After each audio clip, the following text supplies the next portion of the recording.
We are in Cape Town. At the moment, we're at the Cape Diamond Hotel, which has been hosting us. So we're chatting to 4 young women. We want to know, firstly, are they even thinking about the upcoming election? Are they even thinking about what they're going to be doing on the 8th of May?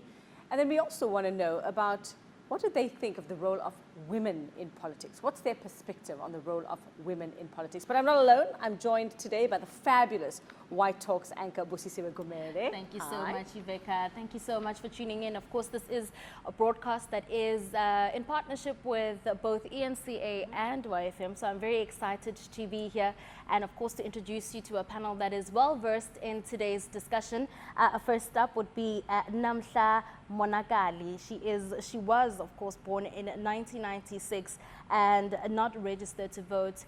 Pretty interested in hearing her, her views on what to expect in the upcoming May 8 elections. We also have Lauren Lobster, who was born in 1991. She is, of course, running a petition to get politicians as well as government to be held accountable for what she sees as a failure and a lack of protection of gender as well as sexual health rights. And then we have Mona Lisa Bango, who is a co-founder of the Nomzamo Club. Thank you so much for coming, Mona Lisa. And then we have Nicole Rudolph, who's 31 years old and very eager to vote in this year's elections. Thank you, ladies, for joining us. Okay, so I want to find out firstly what you guys, girls, are going to be doing on the 8th of May. We know who's registered to vote, who isn't. So I want to know already, if you're not going to be voting, why? And if you have chosen to vote, what's top of mind for you now? Namhla, we know already you haven't registered to vote. So tell us why. I actually don't see the need to vote because, as I said earlier on, that I wasn't taught, or I wasn't taught the basics of the fundamental foundation of politics. So I think the system has and the curriculum has failed me in that sense.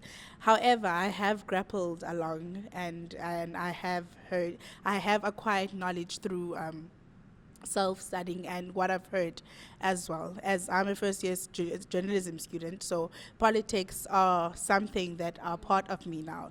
So I still don't see the need to vote at this moment of time, but other than that, I'll probably consider it. So, anything can change. Yeah. Probably consider it. I mean, Yes. what's your view on people who say, who are quite critical and negative about young people like yourself who have chosen, I guess, not to register to vote, and saying that, you have the information out there, you have Twitter, you have the internet. Why is it that you haven't tried to do so, go out and actually register to vote? It goes back because we weren't actually taught about it. And it also goes back, you weren't actually, like in my high school, I went to a modern school where there was no history. And the only history that you could get was in grade 8, where they were taught you about the Nazis and the wars in the world. Yeah, no local history. So I feel if I had that kind of information, that background, if I had maybe history as a subject choice, that local history as a subject choice, being exposed to ideologies, being exposed to what manifestos are, I feel that I wouldn't have the drive and the determination to go out there and register. Okay, well, Lauren, you are actively involved in this. I mean, you're petitioning politicians and government. You're holding them to account for various things and specifically focusing on the protection of gender and sexual health rights. So let's talk about your vote and what's going to inform that. I think it's quite difficult, even if you do have knowledge on our history and, how important a vote is, it's still difficult to know where to place the vote. Our campaign that we're currently running is looking at reproductive justices and rights and having access to that, and whose political party ticks what boxes and adheres to it in their manifestos, because we see the EFF pushing decriminalization of sex workers, but they use the terms legalizing, which doesn't give any laws, doesn't really protect the workers or anything. So they're not actually behind it. We see like DA gives money towards safe legal abortions, but they don't actually implement it, and they don't actually back it or put it in their mandates. And we see, like, because I'm on that side of it, I currently see what's lacking, but I don't see what political party is kind of leading the way, firstly for protection of women, or for LGBTQIA rights, or for sex workers' rights, or for access to sanitary products for young girls. I mean, former president, in 2011, Jacob Zuma said, basic sanitary products should be accessible. It's a human right, and we haven't seen that implemented. Yes, the tax has been, cancelled, but so I myself, even though I have knowledge and history, and I see how important it is to vote, and I see that especially brown and black people fought for me to be able to vote, so I have to vote. But do I do a cancellation of my votes? Do I choose a smaller party? Yeah. I'm interested to know why you think we are at this point politically, where there are clear issues that are related to women, but it doesn't seem as if there are, political parties that are speaking to it. Yeah. I think that political parties are trying to quickly add to their manifestos what they see is lacking and trending, whether that be for student fees to be less or to be free, or to be for fees must fall, or whether that be quickly let's put in, a clause for LGBTQIA plus community so that we get those voters. And it's very much about let's get their voters. But I don't think it's a copy and paste system. So they're not actually listening to the South African, especially the youth. We're going, why do we still have to walk to a toilet? Why do we still have to be in the communities? Why do we still not have access? Why do learners still have to stay off school because they cannot afford sanitary products? And then it's going, cool, we'll add that, yes, we'll add that. But then when it comes down to votes, we vote for them, and then whether it just be the ruling party or whether it be the parties of the Western Cape, who do we hold responsible? So it feels like they just put it in there so that it's covered and that they get more votes. But then, yeah. Mona Lisa, you're also in touch with girls, young girls as well. You're actively involved in getting them to play their part, to be seen, to be heard. Are you going to be voting? And from what you've heard, because you talk to a lot of young girls, what for you will be the deciding factors? I will be voting, and I agree with what Lauren is saying, that you're kind of looking at who ticks off all the boxes in kind of the right way. And for me, I'm looking at a political party that is forthright with young women and giving young women a space in development of their communities and their societies and ultimately their country. And for me, I feel that, with young women, especially in communities, they really need to kind of feel that they have a part, that they can play a part, that they can take charge and kind of take that power. So I'm definitely, it's kind of difficult, as Lauren is saying, because I haven't seen or heard of any political party right now that is kind of advocating more for young women, especially.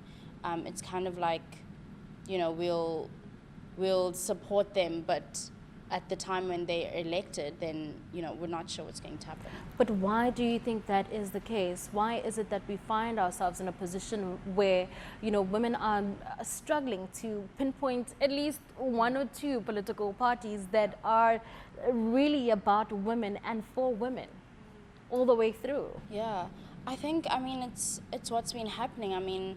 With the ANC, for example, we've had cases of women abuse with their senior members, but we're still kind of waiting for the sanctioning to happen, and we're not really sure if they're really advocating you know, the elimination of domestic abuse and gender-based violence. So it's kind of, who do you trust? You're not really sure, and you're turning back on your word. So that's how I personally feel. Yeah. Okay, well, Nicole, you interestingly say you're registered to vote, but you know which party you won't be voting for. So I'd like to know, I mean, you've not made a decision though, which party you're actually going to be voting for, but you know what's the no-no. Are you able to tell us who you're not going to be voting for? Well, at the moment, the party I won't be voting for is the DA. Excuse me. And the reason for that is simply because I was looking at this entire affordable housing debacle, you know, with people like, or organizations like Reclaim the City and others having to fight with our local government from selling off property in the CBD, so, you know, and having the entire area gentrified and pushing out poor people.